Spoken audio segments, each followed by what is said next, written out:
অর্থের বাজার মানেই সম্ভাবনা আর সংকটের মিশেল। ভবিষ্যৎবাণী করে এর গতি প্রকৃতি বোঝা যায় না। মুনাফা নির্ভর করে গ্রাহকের চাহিদা আর বিনিয়োগের সম্ভাবনার ওপর।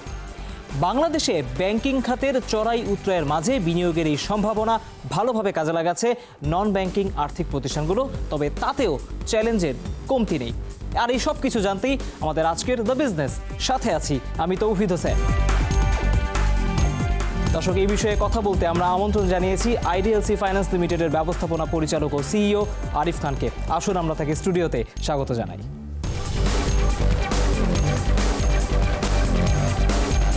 অনেক অনেক স্বাগত।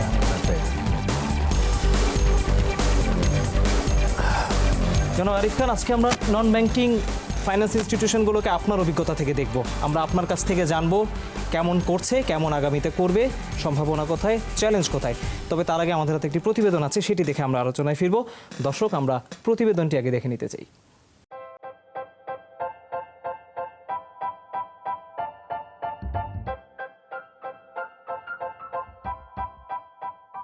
এখানে খেলা মানেই অ্যাডভেঞ্চার। শিশুদের সামনে রং বেরঙের রাইড আর চ্যালেঞ্জ। কোনোটি পেরোতে দরকার শক্তি, আবার কোনোটি বুদ্ধির খেলা। শিশুদের বিনোদনের এমন চমৎকার আয়োজন রয়েছে যুক্তরাজ্যের কিডস স্পেসে।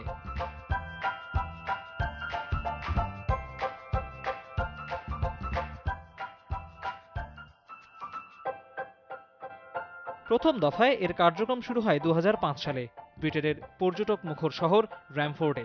তার ঠিক 2 বছর পর আরেকটি শাখা খোলে ক্রয়ডনে। প্রতিদিন এখানে দিন কাটাতে আসে কয়েকশো শিশু। পুরনো খেলার সাথে প্রযুক্তির মিশেল, এই ধারণা থেকেই পুরো পার্কের অ্যাক্টিভিটি সাজিয়েছেন উদ্যোক্তারা।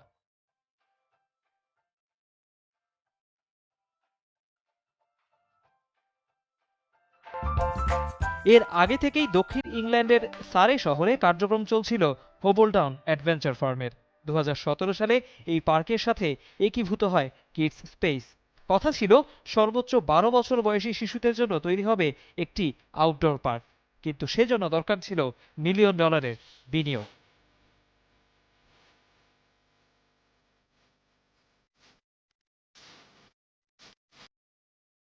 কোনো ব্যাংক সাড়া দেয়নি, কিন্তু কিডস স্পেসের বিনিয়োগের প্রস্তাব রুখে নেয় নন ব্যাংকিং প্রতিষ্ঠান ডাউনিং। শুধু নতুন রাইড কেনা না, পেছনের গবেষণার জন্য আলাদা বিনিয়োগ করে এই ভেঞ্চার ক্যাপিটাল ট্রাস্ট। তুলনামূলক নতুন ধরনের বিনিয়োগ হয়, নিয়োগ পায় পরামর্শকও। এতে অভিনব সাড়া মেলে। কয়েকদিনের মাঝেই শিশুদের প্রিয় জায়গা হয়ে ওঠে হোবলটাউন। ডিজিটাল প্ল্যাটফর্মে বাড়ে টিকিটের চাহিদা।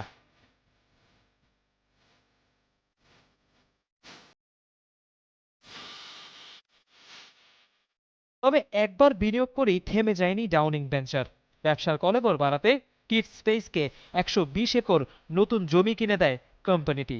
সেখানে নতুন ধরনের ব্যবসা নিয়ে এখন আলোচনা চলছে জোরে সোরে। নির্মাণ কাজ চলছে নতুন নকশা অনুযায়ী।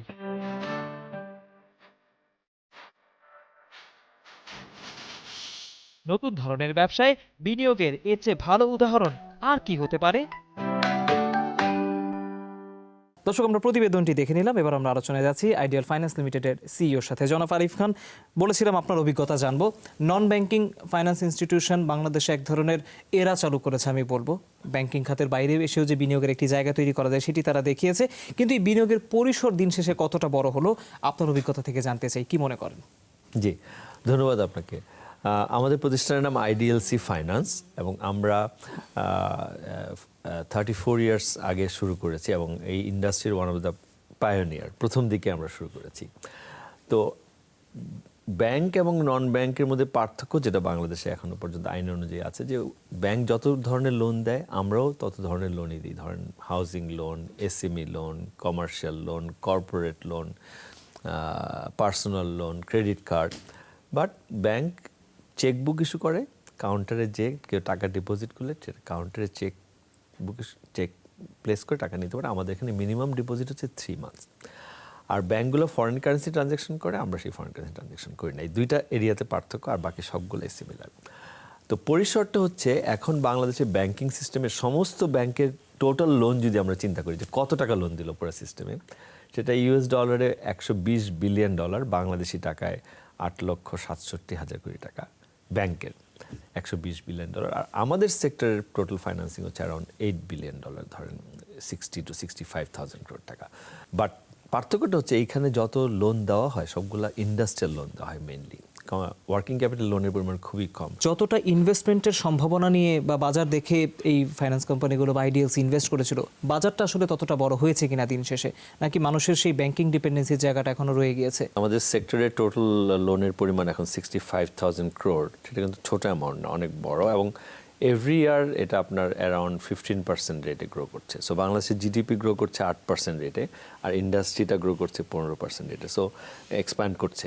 তবে এখানে কেউ কেউ অনেক বেশি এক্সপ্যান্ড করছে, অন্যরা একটু ছোটরা কম করছে। যেমন আইডিএলসি গত 34 বছর একটা ছোট্ট প্রতিষ্ঠান ছিল, এখন আমরা এই মুহূর্তে 10,000 crore টাকা আমাদের balance sheet size, almost $1.4 billion, এবং 1,300 পিপল কাজ করে আমাদের সাথে। সো এটা অনেক ব্যাংকের চেয়ে অনেক বড় হয়ে গেছে। সো ডিপেন্ড করে, কোনো কোনো প্রতিষ্ঠান স্মল রয়ে গেছে, কোনো কোনো প্রতিষ্ঠান much bigger then many banks in the country. As your in a competition with the bank, তার মানে আপনারা যা সার্ভিস দিচ্ছেন ব্যাংকও একই ধরনের সেবা দিচ্ছে, কিছু জায়গায় মৌলিক পার্থক্য রয়েছে। মানুষ ব্যাংকে না গিয়ে নন ব্যাংকিং ফাইন্যান্স ইনস্টিটিউশনে কেন আসবে? এখানে কোন জিনিসটা খুব সহজলভ্য যেটা ব্যাংকে নেই? এই ইন্ডাস্ট্রির ফোকাস হচ্ছে ইন্ডাস্ট্রিয়াল ফাইন্যান্সিং প্রথম থেকে। এখন হয়তো একটু ব্যাংকের সাথে অনেকটা কাছাকাছি চলে আসছে, কিন্তু ব্যাংকগুলো কিন্তু সাধারণত কমার্শিয়াল টার্মে লোন দেয় এবং ওয়ার্কিং ক্যাপিটাল দেয়। ব্যাংকের কিন্তু মেইন স্পেশালাইজেশন ফ্যাক্টরি করার পরে বেশি ওয়ার্কিং ক্যাপিটাল ফাইন্যান্সিং, আর আমরা ফ্যাক্টরি করার জন্য টাকা দিচ্ছিলাম। এবং আমরা বাংলাদেশ হাউজিং ফাইন্যান্সও আমাদের সেক্টরে কয়েকটা প্রতিষ্ঠান 15 বছর 20 বছর মেয়াদি দিচ্ছে। সো আমাদের কাছে আসবে বিকজ যারা লং টার্ম লোন চায়, অনেক দিনে টাকাটা শোধ করবে এবং একটু ফাস্টার প্রসেসিং হবে অ্যাপ্রুভাল, সেই দুইটা কারণে আমরা এই ইন্ডাস্ট্রির মেইন স্ট্রেংথ হচ্ছে যে processing much ফাস্টার and term long term. Industrial development leasing company IDLC full form যদি আমি জেনে থাকি, আপনারা সেই পার্সপেক্টিভ থেকে শুরু হয়েছেন। আপনাদের প্রেক্ষাপট পরবর্তীতে এই শিল্পায়নের বিনিয়োগ থেকে সরে কেন এই এখন হাউজিং ফাইন্যান্স, কার লোন, অন্যান্য স্কিমগুলোতে কেন এই কোম্পানিগুলোকে আসতে হলো?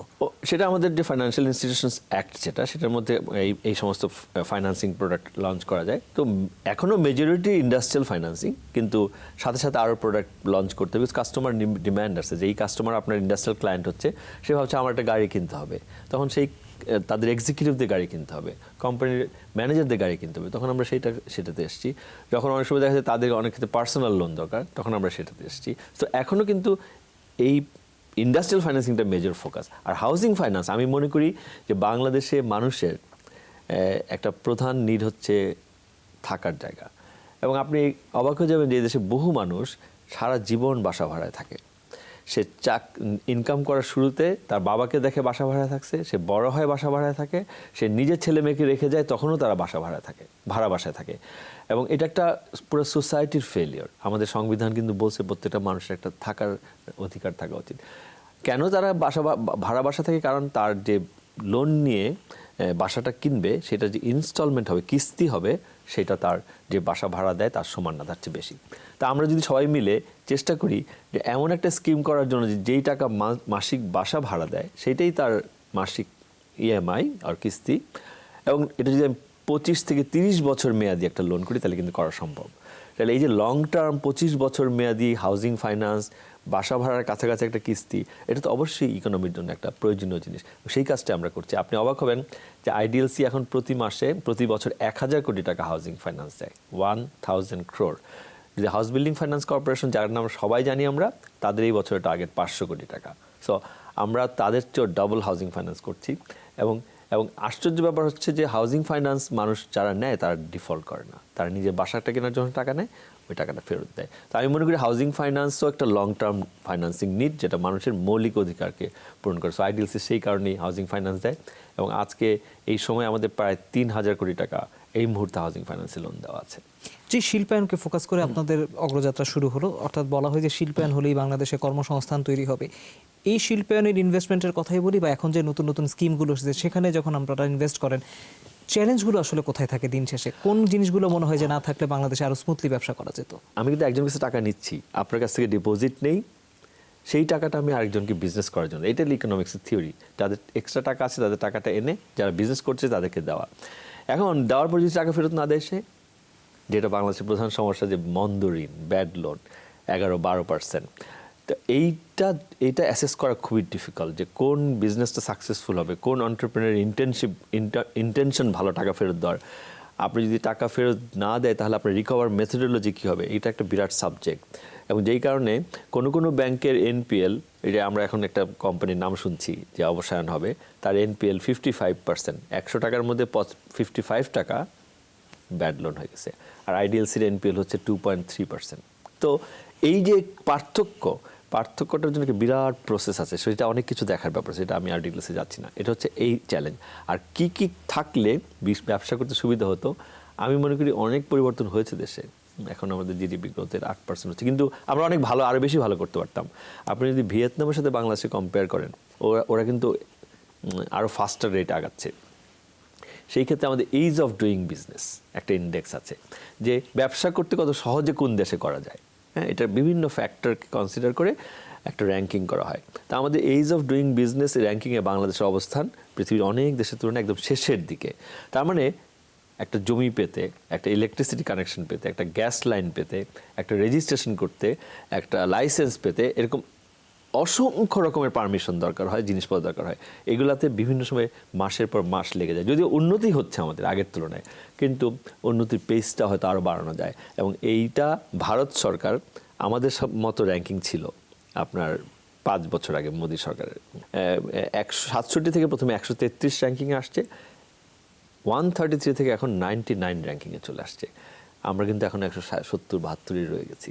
তো আমি মনে করি যেই কারণে ব্যবসা করতে কষ্ট হয়, এখন আমাদের মাননীয় প্রধানমন্ত্রী এবং ওনার ক্যাবিনেট একটা ডিসিশন নিয়েছে যে এইজ অফ ডুইং বিজনেস ইন্ডেক্সকে সেকেন্ড ডিজিটে আনতে হবে। এবং সেটার জন্য বাংলাদেশে ব্যাপক আইন কানুনের পরিবর্তন করতে হবে এবং আমাদের মানসিকতা পরিবর্তন করতে হবে। যে বিজনেসম্যানরা, যে অনেকের মধ্যে ধারণা যে ওনারা শুধু প্রফিটই করে, কিন্তু বিজনেসম্যানরা যদি প্রফিট না করে তাহলে কিন্তু দেশে কর্মসংস্থান হবে না। বিজনেসম্যানদেরকে সাহায্য করতে হবে, বিজনেসম্যানদেরকে আটকে রাখা যাবে না। যদি কেউ ট্যাক্স ফাঁকি দেয় সেটা সেই বিজনেসম্যানের সমস্যা, কিন্তু সব বিজনেসম্যান তো সেটা না। আপনি বাংলাদেশটা ভিত্তিটা কোথায়? এখন আমরা দেখি যে আমাদের ভিত্তিটাই হচ্ছে আরএমজি সেক্টর।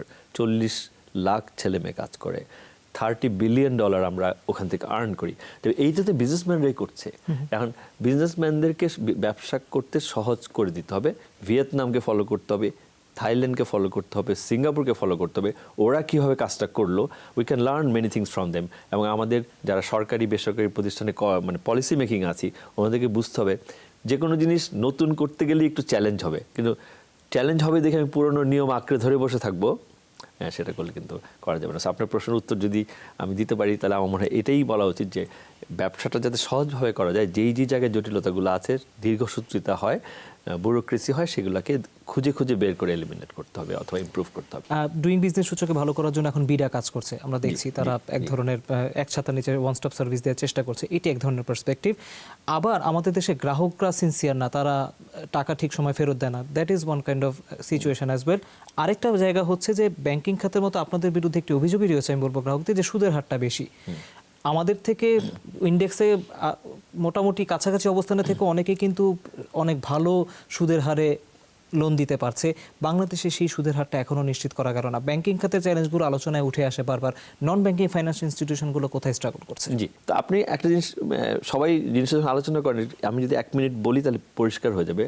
আমি তো একজনের ব্যাংক বা আমরা একজনের কাছে টাকাটা নিয়ে সেই টাকাটা আরেকজনকে লোন দিই। এখন যার কাছে নিব, নিশ্চয়ই ওনার চেয়ে কম রেটে আমি টাকা দিতে পারবো না। তো ধরেন আমি 8% যদি কারোর কাছে ডিপোজিট পাই, তাহলে নর্মালি একটা ব্যাংকের 4% স্প্রেড থাকা দরকার হয়, আরও 4 টাকা অ্যাড করতে হয়। 12 টাকার নিচে লোনটা দেওয়া যাবে না। কেন 4 টাকা অ্যাড করতে হয়? কারণ 4 টাকার মধ্যে সমস্ত কর্মচারীদের বেতন, অফিসের ভাড়া, এগুলো হচ্ছে 1.5 থেকে 2 টাকা, 2% ইস জেনারেল জিএনএ এক্সপেন্স। এটা এই যে এত বড় প্রসেসিং করতে হয়, গভর্নমেন্টকে ট্যাক্স দিতে হয় 40%, হুইচ ইজ 1%। তো 4 টাকার মধ্যে 3 টাকা চলে যায় খরচ, আর 1 টাকা finally return on asset. Banking ইন্ডাস্ট্রির বাংলাদেশের রিটার্ন অন অ্যাসেট 1%। মানে কি, 100 টাকা লোন দিলে 1 টাকা লাভ থাকে। খেয়াল করে দেখেন, মনে হয় যে সুদের হার 12%, অনেক লাভ, কিন্তু 1% লাভ থাকে। এখন কথা হচ্ছে, যদি আমি 8% ডিপোজিট না পেয়ে 6% পাই, তাহলে আমি ইন্টারেস্ট রেট সিঙ্গেল ডিজিটে নিয়ে আসি। 5% পাই, কিন্তু আমাকে কেউ ডিপোজিট কি 5% করবে?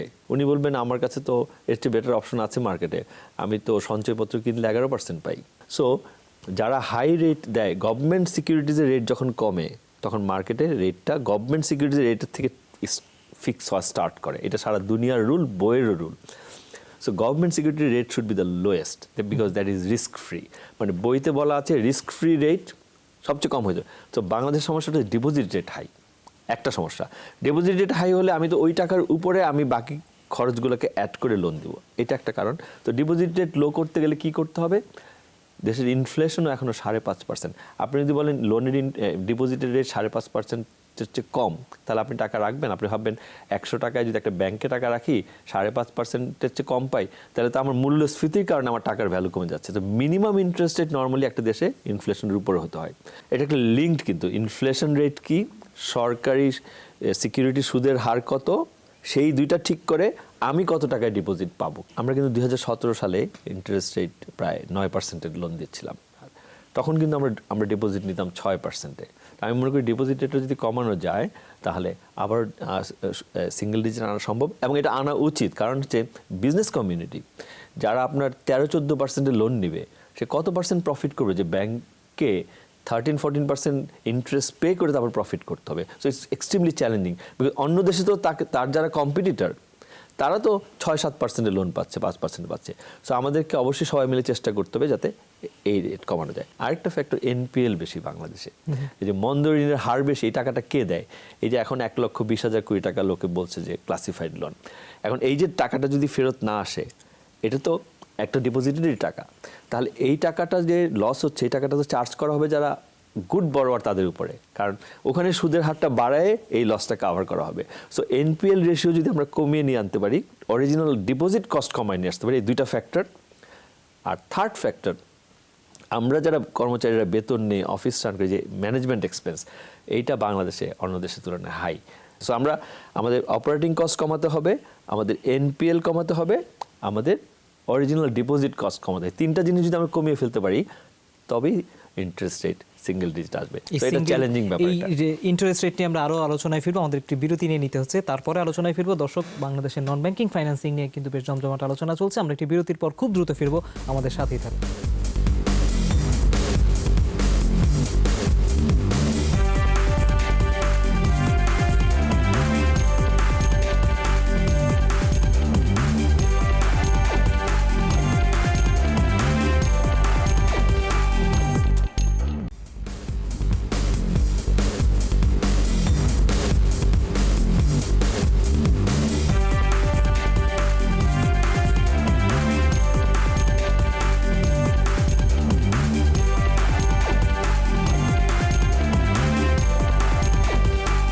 আরেকবার স্বাগত। আপনারা দেখছেন দ্য বিজনেস, বাংলাদেশের নন ব্যাংকিং ফাইন্যান্স প্রতিষ্ঠান নিয়ে আলোচনা চলছে। স্টুডিওতে আছেন আইডিএলসি ফাইন্যান্স লিমিটেডের ব্যবস্থাপনা পরিচালক ও সিইও আরিফ খান।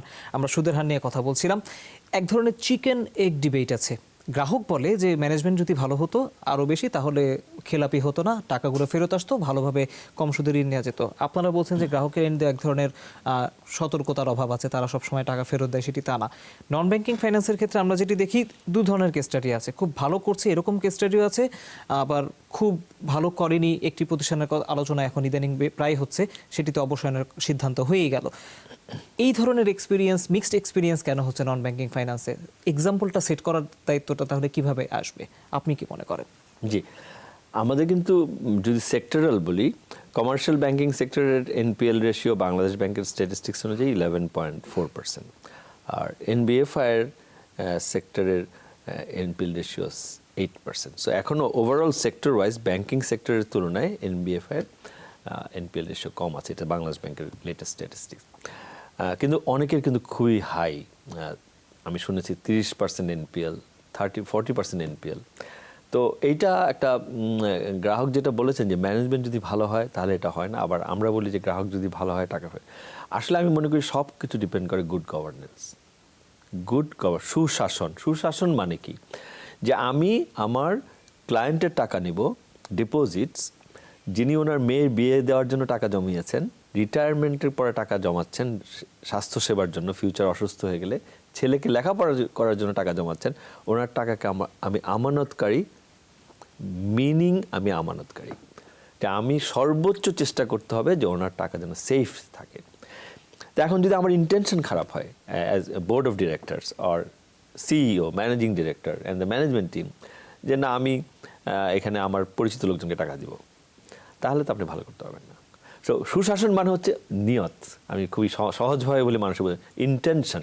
আমার ইন্টেনশন যদি থাকে আমি ভালো কাজ করব, সৎ কাজ করব, সাধারণ মানুষের টাকা আমানতকার হিসেবে প্রোটেক্ট করব, তাহলে সব কিছু সিস্টেমভাবে ডিজাইন করা সম্ভব।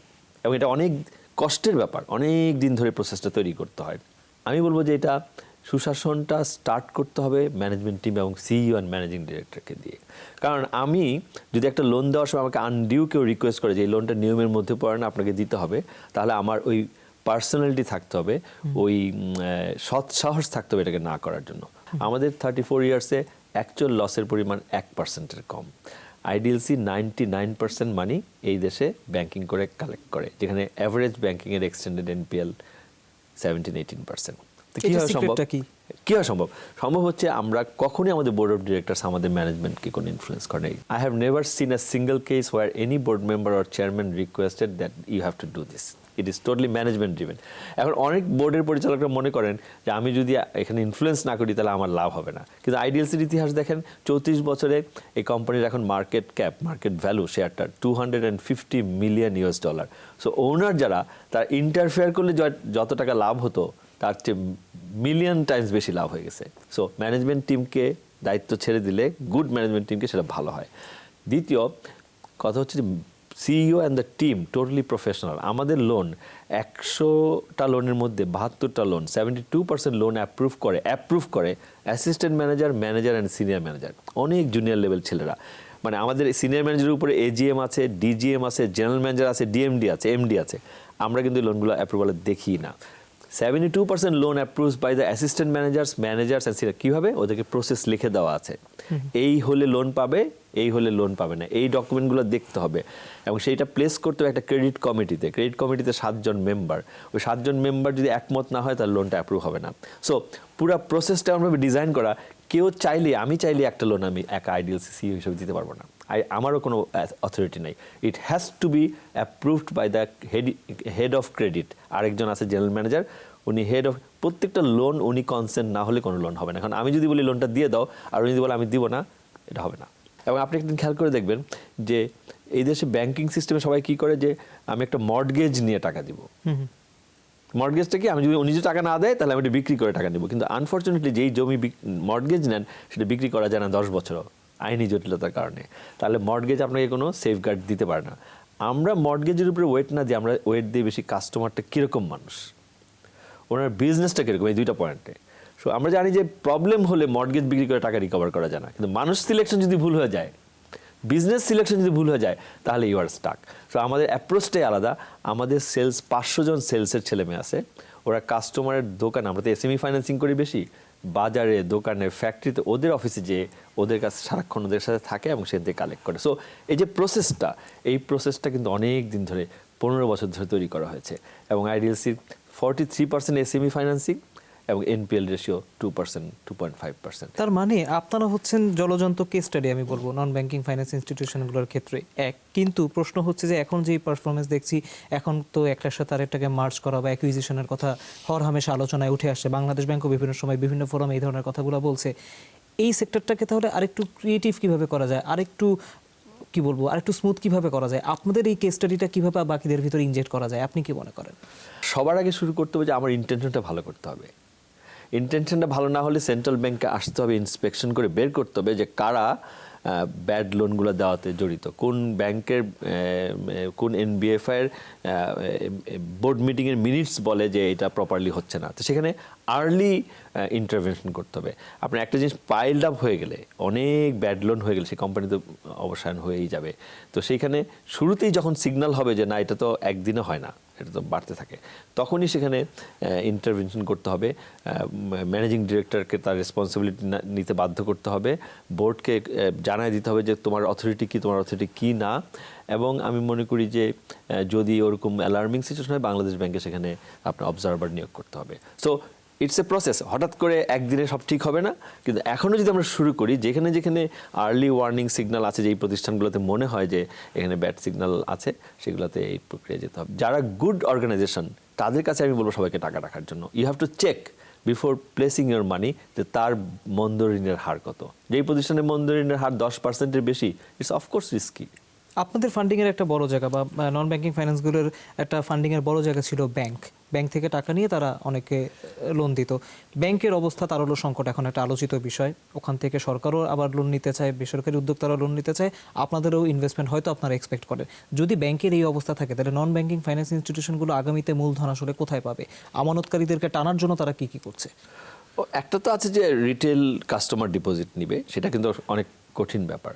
আপনার এরকম ব্র্যান্ডিং থাকতে হবে, সবাই আপনার কাছে টাকা রাখবে না, আর specially after this kind of event এটা আরও চ্যালেঞ্জিং হয়ে যাবে। সো এটা ব্র্যান্ড একটা তৈরি করতে, good culture, good corporate culture তৈরি করতে একটা অর্গানাইজেশনকে সময় লাগে। তো আমি মনে করি যদি সবার কথা বলেন, তাহলে এটা তো ধরেন এখন শুরু করলে আরও 5-7 বছরে তৈরি হবে, কিন্তু লং টার্ম ফান্ডিং লাগবে। আপনি লোন দিচ্ছেন 5 বছর মেয়াদি, 10 বছর মেয়াদি, ডিপোজিট পাচ্ছেন 6 মাস মেয়াদি। এটাকে আমরা বলি অ্যাসেট লায়াবিলিটি মিসম্যাচ। লোন 10 বছর, 5 বছর মেয়াদি, ডিপোজিট 6 মাস মেয়াদি। তো এটা বিরাট প্রবলেম ক্রিয়েট করবে। সো আমি মনে করি সবাইকে বন্ড মার্কেটে যেতে হবে। আপনাকে 5 বছর, 10 বছর মেয়াদি টাকা বন্ড ছেড়ে তুলতে হবে। এবং আপনি যদি ইন্ডিয়ার এনবিএফসি ইন্ডাস্ট্রি দেখেন অথবা অন্য দেশে, maximum money counts on the bond market. এখানেই আমাদের বন্ড মার্কেট ডেভেলপমেন্ট করার একটা বিরাট প্রয়োজনীয়তা দেখা গেছে, শুধু আমাদের সেক্টরের জন্য না, বাংলাদেশের ওভারঅল ফাইন্যান্সিয়াল সিস্টেমের next big move is to be developing bond market. একটা গাইডলাইন করে দেওয়া যেতে পারে যে এই নিয়ম করে বন্ড ইস্যু করা হবে। সেই গাইডলাইনটা অনুযায়ী বন্ডটা ইস্যু করে আমরা বাংলাদেশ ব্যাংকে এবং সিকিউরিটিজ এক্সচেঞ্জ কমিশন দুজনকে জানিয়ে দিতে পারি। আমি মনে করি যে বন্ড মার্কেটের মাধ্যমে এই সমস্ত প্রতিষ্ঠান। বন্ড মার্কেটটা কতদিন স্মুথ হতে পারে, এই প্রশ্নের পর আমরা একটি বিরতি নিব। ছোট করেই জানতে চাই, সেটি হচ্ছে যে স্টক এক্সচেঞ্জগুলো বলছে যে বন্ড মার্কেটকে তারা স্মুথ করার জন্য কাজ করছে। তারপরে গভর্নমেন্ট বলছে যে তাদের বড় কোম্পানিগুলোকে তারা বন্ড মার্কেটে কোনো না কোনোভাবে ইনজেক্ট করতে চায়। এক ধরনের একটা বিদ্যুৎ কেন্দ্রের কোনো একটা ফান্ডিং এসেছেও হয়তো, কিন্তু আশুগঞ্জে আমরা কি সেই পরিবেশটি তৈরি করতে পারছি, বা আর we on the right track? আপনি কি মনে করেন? আমরা পরিবেশটা এখনো তৈরি করতে পারি নাই, বাট জিনিসটা এখন ব্যাপকভাবে আলোচনা হচ্ছে। আমাদের minister of finance, banking division, central bank, SSC সবাই মিলে একটা কমিটি করা হয়েছে এবং বিশ্ব ব্যাংকও কাজ করছে এখানে। আমি মনে করি যে এইবার সবাই বুঝতে পেরেছে যে বন্ড মার্কেট ডেভেলপমেন্ট না হলে বাংলাদেশের যে গ্রোথ ডিজায়ার 8% থেকে 10%-এ নেওয়া জিডিপি গ্রোথের, সেটা দুরূহ হয়ে যাবে। এবং এই বন্ড মার্কেট ডেভেলপমেন্টের জন্য সবাই একসাথে কাজ করে আমি মনে করি যে আমরা আগামী বছরখানেকের মধ্যে ট্রানজ্যাকশন দেখতে পারবো। একটা last question, bond market develop করতে গেলে প্রথমে সরকারকেই বন্ড ছাড়তে হয় সব দেশে, কর্পোরেট বন্ড আসার আগে। তো সরকার আরও বেশ কিছু বন্ড ছাড়তে পারে, সরকারের টাকা দরকার। আপনি মনে করেন যমুনা বঙ্গবন্ধু ব্রিজ, যে বঙ্গবন্ধু ব্রিজ থেকে তো ডেলি আমরা টাকা পাচ্ছি, এই ক্যাশ ফ্লোটার এগেনস্টে একটা বন্ড ছাড়া সম্ভব। ওই ক্যাশ ফ্লোটাকে সিকিউরিটি রেখে আমি একটা বন্ড ছাড়লাম সরকার, এবং একটা ধরেন হাজার কোটি টাকা তুললাম, এবং ওই টাকা দিয়ে আমি আরেকটা ব্রিজ বানালাম। তার মানে আমার ক্যাশ ফ্লো জেনারেটিং প্রজেক্টস গভর্নমেন্টের যতগুলো আছে, যেগুলো ক্যাশ জেনারেট করছে, সেই ক্যাশগুলোকে সিকিউরিটি রেখেই বন্ড ইস্যু করা সম্ভব। আমি মনে করি গভর্নমেন্ট দিক থেকে অনেক প্রজেক্টেই বন্ড ইস্যু করা সম্ভব, এবং আমাদের মতো প্রাইভেট সেক্টর থেকেও বন্ড ইস্যু করা সম্ভব। তবে প্রসেসটা ফাস্ট করতে হবে এবং তার আগে ইন্টারেস্ট রেট কমাতে হবে। সঞ্চয়পত্রের ইন্টারেস্ট রেট 11% রাখলে বন্ডের ইন্টারেস্ট রেট হয়ে যায় 13-14। তখন আর আমি একটা বিজনেস করি, আমি ব্যাংক থেকে টাকা পাই 11%, 12%, আর বন্ড ইস্যু করলে আমার লাগবে 14%। আপনি বিজনেসের ওনার, আপনি কোথা থেকে টাকা তুলবেন? ব্যাংক থেকে। হ্যাঁ, 100 কোটি টাকা যদি আপনি লোন নেন, ব্যাংক থেকে 12% হলে আপনি 12 কোটি টাকা দিতে হবে বছরে, বন্ড থেকে করলে আপনাকে 14 কোটি টাকা দিতে হবে। So interest rate if it is higher then the bank rate, bond market তো যাবে না, ও ব্যাংক থেকে টাকা নিয়ে নেবে। সো এটাই হচ্ছে সমস্যাটা হয়ে গেছে। যারা ইস্যুয়ার তারা দেখতেছে যে I can raise the money from the banking system. Banking system long term loan যতদিন দিতে থাকবে, ততদিন বন্ড মার্কেট ডেভেলপ করা একটু ডিফিকাল্ট হবে। আমরা আরেকটি বিরতি নিব, তারপর আমরা এসে একটু আপনার সম্বন্ধে জানতে চাই। দর্শক, বাংলাদেশের নন ব্যাংকিং ফাইন্যান্স ইনস্টিটিউশন নিয়ে অনেক নতুন বিষয় কিন্তু আলোচনায় উঠে আসছে। এই আলোচনা চলতে থাকবে। একটি বিরতির পর আমরা খুব দ্রুত ফিরবো, আমাদের সাথেই থাকুন।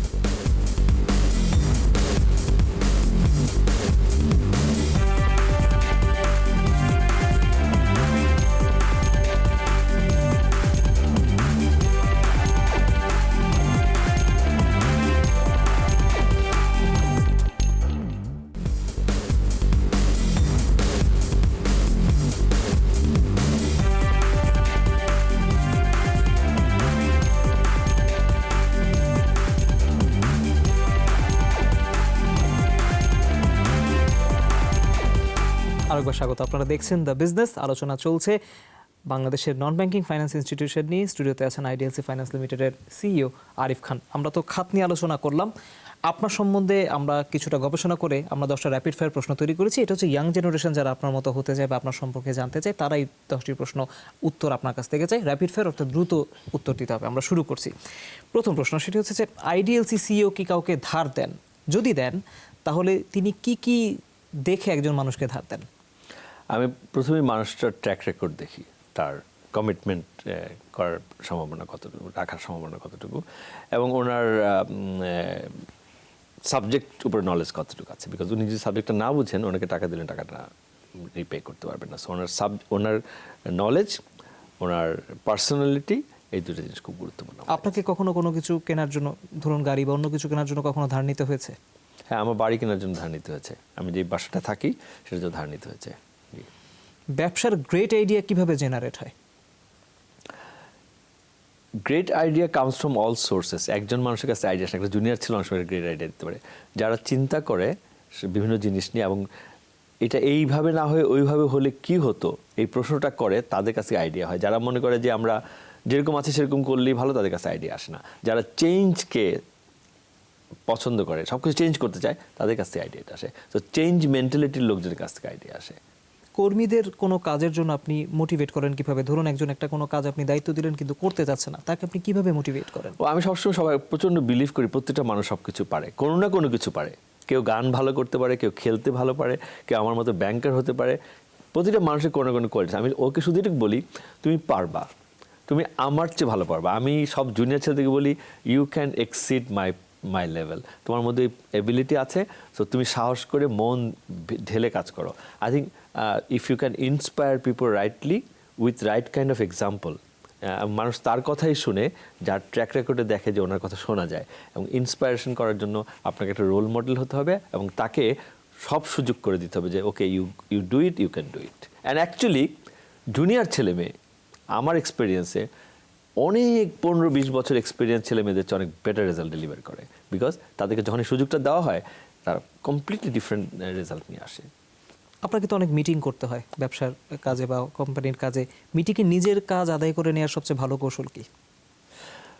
সবচেয়ে ভালো কৌশল আদায় করা, আমি যতটা বলি, টিমটাকে টিম বানানো আর কি। টিমটাকে টিম বানাতে না পারলে, আপনি যদি কৌশল করে আদায় করে নিতে চান, এটা কিছুদিন কাজ করবে, কিন্তু যখন সবাই বুঝবে আমরা একটা গেমে আছি, and a game for doing good for the society. দেখেন ইন্টেনশন, আমি যখন একজন কর্মীকে বলি তুমি একটা বাসা কেনার জন্য লোন দাও, তখন তুমি চিন্তা করবো ওই বাসাটা যেই ভদ্রলোক কিনবেন তার মেয়েটা ওই বাসায় খেলবে এবং বলবে আমার বাবা একটা বাড়ি কিনেছে।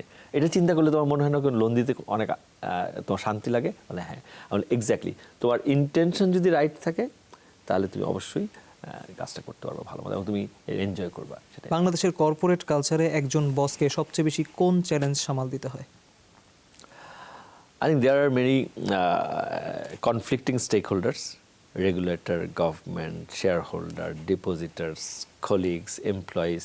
So এই সমস্ত গ্রুপ এক একজনের এক এক ধরনের চাহিদা। একজন যেটা বলেন ভালো, আরেকজন সেটা বলেন খারাপ। এটা একটা ব্যালেন্স করা হয় এবং এই ব্যালেন্স করাটা খুবই চ্যালেঞ্জিং এবং আপনাকে you need to have a lot of patience. আপনাকে এটা হচ্ছে সম্পূর্ণ প্রশ্ন, আপনার কাছে কোনটাকে সবচেয়ে বেশি টাফ মনে হয়? কোন সেক্টরটাকে, কোন স্টেক হোল্ডারটাকে ডিল করার ক্ষেত্রে? Regulator and government, yeah. আপনার জীবনে এমন কোনো কাজ করার আক্ষেপ আছে যেটা এখনো করেননি কিন্তু সামনে করতে চান? আমার কাছে মনে হয় যে আরও ইম্প্যাক্টফুল কাজ করা সম্ভব যদি আমার সুযোগ হয়। আমি এগুলা কাজ ছেড়ে একদম সাধারণ মানুষের জীবনকে আর টাচ করার মতো আর কোনো প্রজেক্ট কাজ করা যায় কিনা, যেটা সরাসরি full time giving and giving. আমাদের এখনও ফোকাস আছে আমি কত টাকা বেতন পাই, আমার গাড়িটা কি হবে, এটা থেকে বেরিয়ে আসতে পারাটা খুব জরুরি। কারণ at the end of our life, কে কত টাকার স্যালারি পাইতো, কে কত দামি গাড়ি চালাতো, রেকর্ডে থাকে না। রেকর্ডে থাকে আপনার জীবন, কতজন মানুষকে আপনার জীবনের মাধ্যমে পজিটিভলি টাচ করেছেন এবং কতজন মানুষ আপনি ওদের মুখে হ্যাপিনেস ছড়িয়ে দিতে পেরেছেন। সো আমার মনে হয় যে এইটা ওই কাজে যদি আমি আরও বেশি যেতে পারি, I will be more happy. I want to die as a happy and fulfill soul. ছোটবেলায় কি হতে চেয়েছিলেন? ছোটবেলায় ভাবছিলাম ইঞ্জিনিয়ার হব, কিন্তু ভালো ছাত্র ছিলাম না, সেজন্য হইতে পারিনি। আপনি অবসরে কি করেন?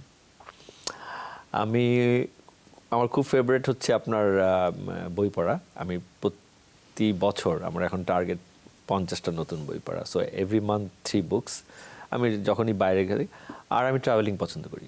আমার মনে হয় যে বিভিন্ন নতুন ধরনের জায়গা দেখলে মানুষের হরাইজনটা এক্সপ্যান্ড হয়। আমরা যে আমার জানাটাই যে শেষ জানা, এটা যারা মনে করে তাদের মতো বোকা মানুষ আর নাই। আমার জানার পরেও পৃথিবীর প্রত্যেকটা জায়গায় জানার জিনিস আছে, এবং অন্যের জিনিসকেও সম্মান করতে হয়, সেটা আমরা অনেকে বুঝি না। আমরা ভাবি যে ওনারটা ঠিক না, আমারটা ঠিক, কিন্তু অন্যর মতামতকে সম্মান করতে পারাটাই হচ্ছে সবচেয়ে বড় কোয়ালিটি। এবং বুদ্ধ একবার বলেছিলেন যে তোমার একটা অপশন, আমার একটা অপশন, দুজন যদি ঝগড়া করে বলে আমারটাই right, there can be a third alternative which is better than both of us and can have a higher point. So travel করলে আপনার হরাইজনটা বাড়ে, ডাইভার্সিটি দেখা যায়, এবং ডাইভার্সিটি দেখা গেলে মানুষের মধ্যে মডেস্টি আসে, আর মডেস্টি আসলে মানুষ অন্যকে নিয়ে, সবাইকে সাথে নিয়ে ডেভেলপমেন্ট করাটা পছন্দ করে। শেষ প্রশ্ন র্যাপিড ফায়ার অংশের, সেটা হচ্ছে যে আমরা তো বিভিন্ন ধরনের সুপার পাওয়ার দেখি, সুপার হিরোদের অনেক ধরনের সুপার পাওয়ার থাকে। আপনার কাছে কি মনে হয় কোন একটা সুপার পাওয়ার থাকলে আপনার জন্য খুব ভালো হতো? তো আমি যদি এমন একজন রোল মডেল হতে পারতাম যেটা দেখে মানুষ ফলো করে আপনার মিলিয়নস অফ ছেলে মেয়ে ওই ভালো কাজের দিকে যাইতো, তাহলে আপনি মানুষ ভালো হয়ে গেলে সব কিছু ভালো। আপনি দেখেন সব রিলিজিয়াস বুক, আমাদের কিন্তু হার্ভার্ড বিজনেস স্কুলে যেতে বলে নেই, আমাদেরকে কিন্তু ইয়েলে যেতে বলে নেই, একটা বইতেও লেখা নেই, কিন্তু বলা হচ্ছে তুমি মিথ্যা কথা বলবা না, তুমি অন্যকে ঠকাবা না, তুমি কমিটমেন্ট নষ্ট করবা না, তুমি বাবা মাকে টেক কেয়ার করবা, প্রতিবেশীকে খেতে পাচ্ছে না খেয়াল করবা। So if you follow this things, I think everybody is a successful man. আপনি দেখবেন সোসাইটির সব প্রবলেম সলভ হয়ে যাবে, কিন্তু কারণ এই কমিটমেন্ট রক্ষা না করে তো সব বিরাট সমস্যা, মিথ্যা কথা বলে তো বিরাট সমস্যা, অন্যকে ঠকানি তো বিরাট সমস্যা, আরেকজন তার অ্যাবসেন্সে বাজে কথা বলা যাবে না, সেটাই তো একটা বিরাট সমস্যা। এগুলো ফলো করলে আমি মনে করি রোল মডেল তৈরি করতে হবে। আমার মধ্যে যদি এরকম একটা ক্ষমতা থাকতো, মিলিয়ন্স অফ ইয়াং বাংলাদেশি ছেলে মেয়ের মধ্যে যদি ভালো মানুষ হওয়ার আমি কোনো একটা মেশিন ক্রিয়েট করতে পারতাম আমার মাধ্যমে বা যার মাধ্যমে, যেটা আমাদের এখন খুব বেশি দরকার। We don't need to be successful, there is a difference between successful life and effective life. একটা সফল জীবন আর একটা সার্থক জীবন। সফল জীবন হচ্ছে অনেক টাকা বেতন পাই, এটা আমার জন্য, সমাজের জন্য কি আছে। আর সার্থক জীবন হচ্ছে সমাজকে, আমি মানুষকে, সৃষ্টির জগৎকে কী দিতে পারলাম। তো আমি মনে করি আমাদের সবারই সার্থক জীবন সার্চ করা উচিত। নিঃসন্দেহে র্যাপিড ফায়ারের অংশ আমরা শেষ করলাম। আশা করি যারা আপনার সম্বন্ধে জানতে চায় তারা অনেক কিছু জেনেছে, আপনার ফিলোসফি সম্বন্ধে জেনেছে। যেই নতুনদেরকে নিয়ে কথা হচ্ছিল তাদের প্রসঙ্গে আসতে চাই, এবং ওভারঅল জনবলের যে দক্ষতা সেটা নিয়ে ফাইন্যান্স সেক্টরে একটু কথা বলতে চাই, তারপরে আজকের আয়োজন আমরা শেষ করব। সেটি হচ্ছে যে যারা নতুনরা আসছে, যাদেরকে আপনারা বিভিন্ন সময় রিক্রুট করছেন, তাদের ভেতরে আপনি অনেক পটেনশিয়াল দেখেন, সেটা আমি আপনার কথা শুনে বুঝতে পারছি, কিন্তু তারা কতটা দক্ষ হয়ে বাজারে আসে। এত বড় ফাইন্যান্সিয়াল মার্কেট, আমাদের ইকোনমি প্রতিনিয়ত গ্রো করছে, এই ফাইন্যান্সিয়াল মার্কেট চালানোর মতো দক্ষ জনবল আসলেই কি এতদিনে তৈরি হয়েছে? যারা লিড করছে তারা কি আসলে লিড করার মতো যোগ্য? আপনার অভিজ্ঞতা কি বলে? আমার এক্সপেরিয়েন্স থেকে হচ্ছে এত ব্যাংক, এত এফআই, আপনি এতগুলো সিনিয়র ম্যানেজিং ডিরেক্টর, সিইও বা টপ লিডার হওয়ার মতো লোক আমাদের এখানে নাই, এবং নাই দেখেই প্রবলেমগুলো হচ্ছে। You need to at the end manage, হ্যাঁ, একটা রিস্ক ম্যানেজমেন্ট বিজনেস নাই। এবং মিড লেভেলে তো বাংলাদেশে আমরা সত্যিকার অর্থে গ্যাপে আছে। আপনি জানেন যে আমরা $16 বিলিয়ন আর্ন করে আমাদের স্বল্প শিক্ষিত লোকরা যারা ভোকেশনাল ট্রেনিং নিয়ে বিদেশে যায়, যে সৌদি আরব, ইউনাইটেড আরব আমিরাটস, সিঙ্গাপুর, মালয়েশিয়া, আর আমরা $5 বিলিয়ন বেতন দেই আমরা মিড লেভেল ম্যানেজারদেরকে যারা বিদেশ থেকে এসে কাজ করে। কত কষ্ট করে 1 কোটি লোক বিদেশে থেকে $16 বিলিয়ন আনি, আর $5 বিলিয়ন অল্প কিছু সংখ্যক লোক নিয়ে যায়। কেন আমাদের দেশের ছেলেরা কেন সেই ম্যানেজারিয়াল কাজটা করতে পারে না? তার মানে হচ্ছে আমাদের এডুকেশন সিস্টেম এখনও অনেক দুর্বল, এবং আমরা ওই লেভেলে ম্যানেজার তৈরি করতে পারছি না। আমরা হয়তো অনেক মাস্টার্স ডিগ্রি হোল্ডার তৈরি করতে পারছি, but we have to get the job done on the field, in the field. হ্যাঁ, ওইটা করার মতো আপনি যদি অনেক বড় লেকচার আমরা দিতে পারি, কিন্তু আমি যদি বলি এই কাজটা করে আসো, তার মধ্যে অ্যাটিটিউড নেই কমপ্লিট করার। অনেকেই বলবে সে কালকে ইলেকট্রিসিটি ছিল না বাসাতে, কাজটা করতে পারিনি, অথবা রাস্তায় ট্রাফিক জ্যাম ছিল। অ্যাটিটিউড নাই টু গেট দ্য জব ডান। আমাকে কাজটা শেষ করতে হবে, যেটা ওয়েস্টার্ন পিপলদের মধ্যে আছে, যে তারা কিন্তু একটা প্রজেক্ট নিলে ওর ডেডলাইনের মধ্যে করবে এই জিনিসটা। আমাদের এখানে আমরা অনেক ক্ষেত্রেই এই ট্রেনিংগুলো প্রপারলি পায় না। So আমি মনে করি আমাদের হিউম্যান রিসোর্সের একটা বিরাট সমস্যা আছে, এবং এটা এটা এটা পরিষ্কার। ভারতে জওহরলাল নেহরু 60s দিকে Indian institute of management, Indian institute of technology, IIT, IIM করেছিলেন 60s দশকে। তার রেজাল্ট পাওয়া যাচ্ছে এখন পৃথিবীর গ্লোবাল কোম্পানিগুলোর সিইও, গ্লোবাল নট ইন্ডিয়ান, এই আইআইটি, আইআইএম থেকে পড়ে, সত্য নাদেলা মাইক্রোসফট, ইন্ডিয়ান, ওখান থেকে পরে স্ট্যানফোর্ড বা ওয়ার্টনে পড়ে ওখানে গিয়েছে। গুগল সিইও সুন্দর পিচাই ফ্রম ওই ইনস্টিটিউট থেকে। সো এডুকেশন এডুকেশন এডুকেশন, আপনাকে mid level manager, top level manager তৈরি করার জন্য যেই ম্যানেজার তৈরি করার যে কোয়ালিটি দরকার, সেই রকম এডুকেশন আমাদের আনতে হবে। আমাদের অনেক বড় বড় মাস্টার্স ডিগ্রি দরকার নেই, আমাদের কাজ করতে পারে, অ্যাটিটিউড আছে এবং ইন্টেনশন আছে, অনেস্টি আছে, এরকম রিসোর্স দরকার।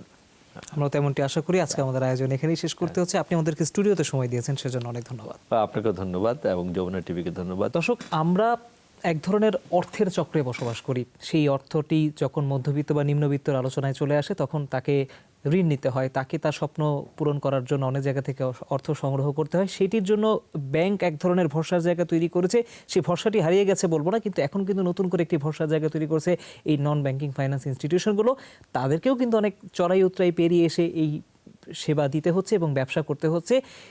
কোথায় অর্থ থাকবে আমানতকারীর দিন শেষে, সেটি ভবিষ্যৎ নির্ধারণ করে দেবে। কিন্তু আমরা তাদের চ্যালেঞ্জের কথাগুলো আপনাদের সামনে উঠিয়ে আনার চেষ্টা করেছি। আশা করি আপনারা আপনাদের প্রশ্নের উত্তর পেয়েছেন। এতক্ষণ ধরে যারা আমাদের এই আয়োজন দেখেছেন, তাদের সবাইকে অনেক ধন্যবাদ। সবাই অনেক ভালো থাকবেন।